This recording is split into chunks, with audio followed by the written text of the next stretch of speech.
tal? Soy Emiliano Godoy, diseñador industrial mexicano. Estamos en Gandhi. Buenos días. Emiliano, ¿cómo te encuentras el día de hoy? Muy bien, muchas gracias. Qué bueno. Pues estamos encantados a que hayas aceptado esta entrevista con nosotros de parte de la revista Lemas. Emiliano Godoy es diseñador industrial mexicano que lleva más de 20 años en esto. Emiliano, te vamos a hacer unas preguntas referente a tu libro, El ABC del diseño. Comenzamos. Perfecto. Primero, quiero felicitarte por tu libro, Muchas gracias. que resume aproximadamente unos 30 años de carrera, ¿es Más o correcto? menos, sí. ¿Cómo nació la idea de contarlo a través de un abecedario? ¿Fue un reto sintetizar todas estas letras? Sí fue un reto. La verdad es que una cosa que platicamos con Jimena, la editora y directora de Toronja Ediciones desde el inicio, es que no nos gustan mucho los libros de diseño, de arquitectura, que son solo como foto, foto, foto, foto, foto, y que parecen como más un libro interesado en enseñar solo cómo se ve las cosas, y que tienen textos más descriptivos. Entonces lo que queríamos era hablar de las ideas que están detrás de los proyectos. Pero en realidad creo que lo que sucede con mi trabajo es que hay ideas que se repiten o que van entretejiéndose en todos los proyectos a lo largo de mucho tiempo. Entonces, más que organizarlo por proyectos específicos o piezas específicas, la idea era organizarlo por esas ideas. Y entonces, al hacerlo de esta forma, pues las ideas podían tocar varios proyectos al mismo tiempo o más bien hablar del proceso que hay detrás de estas piezas. Y realmente cuando empezamos a hacer la lista de las ideas nos dimos cuenta que eran muchísimas como conceptos y que quizá era un poco difícil tejerlo solo a través de eso. Entonces la idea del abecedario nos permitió justo agruparlas y tener un juego como de narrativa doble en el que tienes la narrativa específica de cada capítulo, pero también la narrativa que se va generando a lo largo de todas las letras. Entonces hicimos ahí un juego tipo rayuela en el que puedes leer el libro de principio a fin, pero también lo puedes leer como en un orden que está sugerido. Al final de cada capítulo te indica a qué letra seguir. Y si bien están en desorden, la narrativa se entiende más a nivel de las ideas y de cómo están organizados los proyectos. A lo largo del libro hablas de diseño, pero también de sustentabilidad, materiales y hasta filosofía. ¿Qué esperas que los lectores, especialmente los diseñadores jóvenes, se lleven de esta obra? Pues creo que el objetivo principal es entender que el diseño sí tiene un papel que jugar cuando hablamos del impacto ambiental y social que tiene el diseño. Y creo que la parte de sustentabilidad, que justo es el primer capítulo, el capítulo con el que sugerimos que se empiece a leer el libro, se llama Sustentabilidad y Supervivencia, un poco porque justo la historia de lo que ha pasado con el diseño y la sustentabilidad es que pues ha jugado un papel pasivo y por lo tanto participa en una industria que es principalmente extractiva y dañina para el planeta y para muchos ecosistemas. Entonces, lo que me encantaría es que los diseñadores al leer este libro entiendan que no solo el diseño y la arquitectura y las actividades creativas sí tienen un papel que jugar en ese proceso y tienen un potencial para modificar el cómo impacta el diseño en el medio ambiente y en la sociedad, sino que también entendamos que ese papel puede reflejar los valores con los que los diseñadores trabajamos. La gran lucha creo que yo he tenido de los últimos años es que no entendamos el diseño como una disciplina técnica en la cual hacemos lo que nos pidan y delegamos toda nuestra responsabilidad y nuestros códigos y nuestros valores al cliente, y si el cliente pide algo lo hacemos profesionalmente aun cuando sea algo dañino. Entonces entender que finalmente el objeto o el proyecto o la casa o el mueble o lo que sea, finalmente refleja una serie de valores tanto en su proceso como en su resultado. Y esos valores los tenemos que controlar y creo que el libro es una invitación a que lo pensemos de esa manera, ¿no? Como una herramienta de transformación. Justo en la letra S tocas temas como sustentabilidad y supervivencia hoy en día. ¿Crees que el diseño responsable es la excepción o ya está empezando a ser la regla? No creo que sea ni remotamente la regla. Creo que hay ejemplos excepcionales. Creo que hay eh, una lista muy grande de proyectos en México, en Latinoamérica y en el mundo, de diseñadores, arquitectos, artistas, artivistas que se dedican a usar su capacidad proyectual y la inercia de sus proyectos para generar el bien. Pero justo una cosa que digo en el libro es que desafortunadamente son excelentes excepciones, ¿no? La norma sigue siendo estar vinculado a una industria extractivista y colonialista y dañina, en el cual el diseño lo único que hace es dar forma a digamos que a un requerimiento de un proyecto que puede partir con otros intereses, ¿no? Y desafortunadamente sí creo que no es la norma. Has trabajado en muebles, cerámica, exposiciones, entre muchas otras cosas. ¿Cómo decides qué tipo de proyectos tomar y cuáles dejar pasar? Bueno, creo que es más fácil saber cuáles dejar pasar. Siempre he dicho que es más fácil saber a qué proyectos decir que no, y es más importante saber a qué proyectos decir que no que a cuáles decir que sí. En ese sentido, hay empresas particulares con las cuales no estoy dispuesto a trabajar, materiales que no estoy dispuesto a usar y algunos proyectos que desde su planteamiento me parece que no son correctos, que no estoy dispuesto a hacer. Eso es más sencillo. Eh, y creo que de una u otra manera la mayoría de los diseñadores y arquitectos sí llega un punto en el que hay cosas que decimos que no. En cuanto a qué decir que sí, la verdad es que me gusta decir que sí a todo y un poco lo que se refleja en el libro es que la diversidad de trabajo es muy grande y muchos de los proyectos han sido autogestados, otros son con clientes, otros son con colaboraciones, pero en realidad creo que o sea, lo que siempre intento es buscar cómo dentro de prácticamente cualquier proyecto el diseño tiene un papel que jugar para hacer que ese proyecto acabe con un resultado preferible o deseable, ¿no? Y ese creo que es el truco, ¿no? Entender que inclusive en los proyectos con los requerimientos más sofisticados, complejos, limitantes, aún ahí tienes un papel que jugar. Tu trabajo se ha exhibido en ciudades como Nueva York, Milán y Frankfurt. ¿Cómo ha sido la experiencia de ver tus piezas en estos escenarios internacionales? Pues ha variado mucho con el tiempo. Creo que también una cosa que se refleja en el libro es, o intento reflejar en el libro, es esta manera en la que ha cambiado mi visión del diseño, el papel que tiene que jugar el diseño y sobre todo el diseño mexicano y el diseño latinoamericano. Al inicio, mi percepción de poder decir mi pieza se exhibió en tal lugar era como,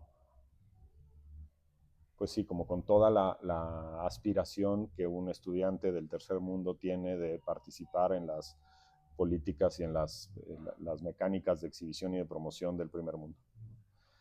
Y creo que esas oportunidades también me permitieron ver un par de cosas. Una es que el diseño en México y Latinoamérica tiene, por un contexto político, social y económico particular, tiene un entendimiento diferente y que muchas veces lo que hace es que tiene una serie de ventajas con respecto a lo que se enseña en diseño en otras partes del mundo. Y tenemos muchas otras herramientas porque sabemos que en México o en estos contextos tú tienes que saber hacer muchas otras cosas para que el diseño llegue a buen término, que no son solo herramientas de diseño. Entonces, en ese proceso me di cuenta que finalmente teníamos mucho que ofrecer. Pero también creo que un poco el libro lo que cuenta y hacia el final del libro lo que intento reflejar es que también me di cuenta que hay un problema eh, como del entendimiento del diseño que tenemos en estas latitudes, en el cual leemos y estudiamos y veneramos proyectos que vienen del centro, de los antiguos imperios, de los centros económicos, y que tienen, por tanto, una gran carga de ideología, aun cuando no lo veamos. Y creo que últimamente lo que he entendido es que poder exhibir en esos contextos lo que nos permite es plantear ideas diferentes. No se trata de ir a esos lugares a presentar los mismos proyectos que se podrían haber generado desde el centro, sino más bien entender que es una oportunidad para plantear que el diseño y la arquitectura tienen unas ideas diferentes que se tienen que hablar y que el hecho de venir de fuera te permite plantearlas para poner un espejo que refleje que esas ideas muy derivadas de los centros económicos y de poder, pues no son pertinentes en nuestras latitudes, ¿no? Entonces creo que ha sido un entendimiento que ha ido variando y un poco lo que trato de reflejar en el libro es un poco eso, ¿no? Hay muchas ideas con las que yo al inicio estaba muy contento y que ya no lo estoy tanto, y creo que ese proceso es importante que lo lean otras personas, sobre todo diseñadores jóvenes, para entender que lo que están viendo y estudiando hoy es algo que también tienen derecho y casi que responsabilidad en cuestionar. Además de diseñar, das clases en varias universidades. ¿Cómo ves las nuevas generaciones de diseñadores? ¿Crees que les falta algo o qué es lo que te sorprende de ellos? Creo que los diseñadores jóvenes, sobre todo los estudiantes, están en una posición muy vulnerable porque están en un momento en el cual su responsabilidad es aprender y es muy difícil para ellos entender que están aprendiendo de generaciones como la mía o inclusive anteriores a la mía, en donde las ideas del mundo eran diferentes. Y entonces hay un conflicto entre el cómo ve el mundo hoy y qué mundo quiero hacer con lo que me están enseñando que viene de un mundo diferente, que inclusive en términos ambientales ni siquiera existe ya. Entonces, ¿qué veo en los diseñadores jóvenes? Lo que veo es como una situación muy compleja en el cual tienen acceso a muchísima información, tienen acceso a muchas cosas que en mi generación no nos tocó, pueden investigar lo que sea con mucha facilidad, están expuestos a ideas muy diferentes unas de otras. Eh, pero hay tanta presión por conformar y por formar parte de esta vorágine de imágenes y de redes y de las cosas que ves hoy en día, que eso hace que hay relativamente poca profundidad en el análisis para poder llegar a generar las imágenes que puedan competir en ese mundo como de mucho brillo de las redes, ¿no?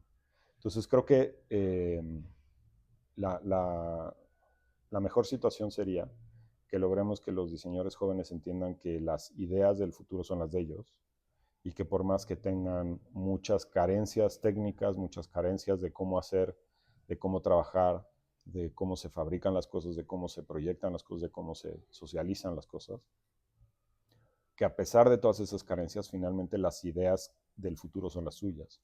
Entonces entender que lo más valioso ya lo tienen, que ahora es cosa más de profundizar en el cómo y en el cuándo y en la ejecución de las ideas, pero no tanto en las ideas mismas, que creo que es importante entender que sus ideas del futuro son las que nosotros tenemos que ayudar a que existan.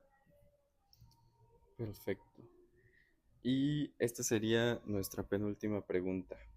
Si pudieras volver en el tiempo y darle un consejo a tu yo diseñador de hace 20 años, ¿qué le dirías? Eh, una cosa que creo que es indispensable, sobre todo en el contexto en el que estamos, es que tenemos que saber de números y de administración. Y eso no lo enseñamos en diseño y no lo enseñamos en arquitectura. Y es muy caro aprenderlo por nuestra cuenta. Entonces, a mí me tomó mucho tiempo. Eh, entonces, si pudiera decir algo es, hay que aprender Excel desde el primer semestre de la carrera y hay que saber calcular y saber mover los recursos y el dinero de los proyectos lo antes posible. Es una cosa muy práctica, pero que creo que el que vea esto, si puede hacerlo, que se tome un curso Excel o algo por el estilo. Y la otra cosa que diría es que se vale cuestionar.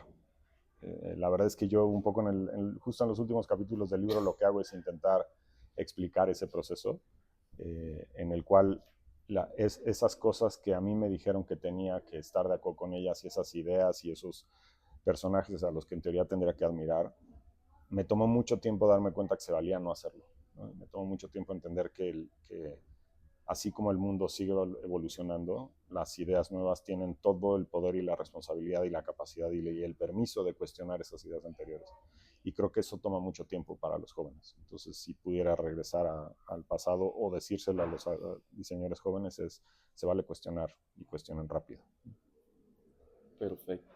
Y para cerrar, si tuvieras que descubrir, perdón, si tuvieras que describir el ABC del diseño en una sola frase, ¿cuál sería? Eso es difícil.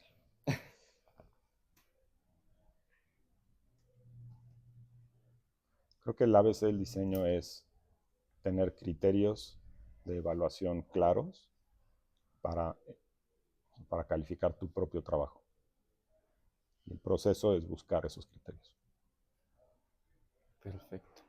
¿Algo más que nos quieras compartir? Invitarlos a que... Pues invitarlos a que lo vean. Fue un trabajo bastante complejo. Como podrán ver, es un libro que tiene muchas fotos, pero también tiene muchas palabras, entonces vale la pena. Y las otras dos cosas que diría es, tiene una lista de recursos y de fuentes de información bastante grande que vale la pena como también estudiar y cuestionar. Y la otra cosa que diría es muchísimas gracias a Gandhi por recibirnos en este espacio. Platicamos con Jimena ahora que es el lugar al que desde chicos veníamos a buscar libros nosotros, entonces estar ahora aquí con este libro es muy emocionante. Y también muchas gracias a Gustavo Gili, que es la distribuidora del libro y la que lo trajo a Gandhi. Y pues muchas gracias a Toronja Ediciones por la publicación.